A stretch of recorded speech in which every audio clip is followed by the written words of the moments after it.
Moshi Moshi everyone, I am your host, the Owl, and today I will bless you with an hour and a half of me rambling and using fancy word salad to showcase how much of an amazing pseudo-intellectual I am. Nah, just kidding, my inner autism and ADHD will never allow me to create a video that's over 5 minutes long. So today, I will prove to you that King Flock is Commander Erwin's true successor, and any accusation of him being an evil psychotic orange man who commits war crimes are greatly exaggerated propaganda by the Alliance cucks who aim to defile our great leader's legacy. So let's start from the beginning, shall we? Flock Forster was a former recruit of the Survey Corps. He joined the regiment before the return to Shiganshina district, and he was the only survivor of the suicidal charge led by Commander the Big Dilf Smith, who was and still is the biggest hype machine, rivaled only by the likes of the Choo Choo Train. The moment that really gave shine to Flock's character was when he advocated for Erwin Smith's survival,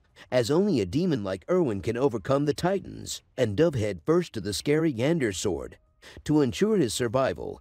And at this moment when these two locked eyes, the best ship in anime history has been created. But sadly, after all, this is a shonen, and the main character's best friend must survive. So we lost a big dilf and got a femboy ocean man instead, who likes to spend his spare time staring at comatose teenage girls. In all seriousness, the main reason Flock is hated is his use of harsh words and cruelty. But don't forget that cruelty is exactly what he saw in Erwin, and that devilish tenacity in his mind is exactly what they need. And only that will bring them victory and peace. Flock isn't trying to be Erwin, but he knows what he must do and doesn't fuss about it. He sometimes uses spear to keep his men in line, but during battle, he does his best to inspire and motivate them. Flock isn't too far off from what a real person living in a hellish reality and facing racism and extinction would turn to. He isn't a fascist, and so many brain-dead people compare him to a certain Austrian painter cause he wears black and shoots people.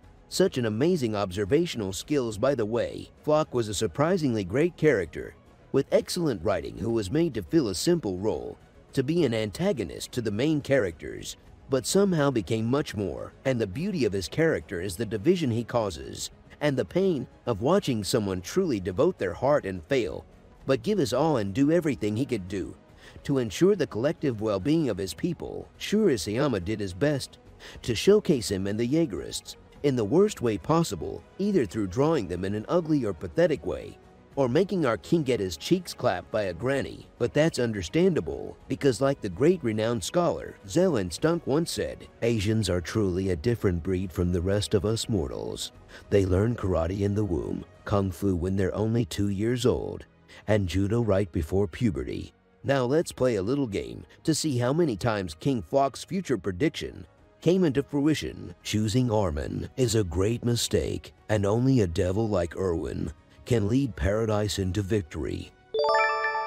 As highlighted by none other than Armin's best friend himself, Armin's weak judgment and passive personality was absolutely detrimental to Paradise and its future, which was one of the main reasons Eren went AWOL in the first place. If Eren is stopped, the world will want revenge, and Paradise will sink in a sea of blood.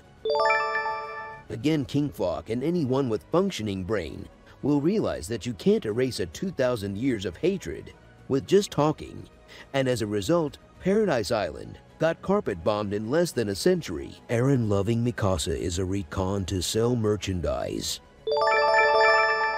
As stated by Isayama himself from an old interview, for Eren, rather than a lover, Mikasa's presence is more like a mother to him. The love towards a mother is considered valuable. However, at the same time, there are annoying parts as well, and just like towards one's actual mother, Eren will start to grow up when he becomes independent from Mikasa. I might draw this scene one day. In other words, chapter 139 Eren is non-canon, but you know what is. Flock Casa, the only true and canon ship in this trash series. Thank you for coming to my TED Talk. And don't forget to take your complimentary milk and chocolate cookie chips from the stand right over there. And remember kids, roses are red, violets are blue, Flock is not a ginger, but Flock Casa is canon and cute.